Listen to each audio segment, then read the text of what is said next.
paano mag-saksak ng wire ng speaker. At ito po siya.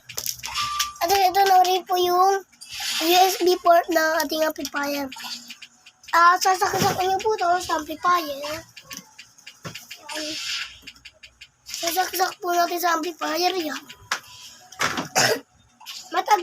Pag mo papatugtog tayo, gagamitin mo itong USB na to. Kailangan hindi po ito, bawal po ito mawala. Okay guys, kakabit, kakabit natin siya.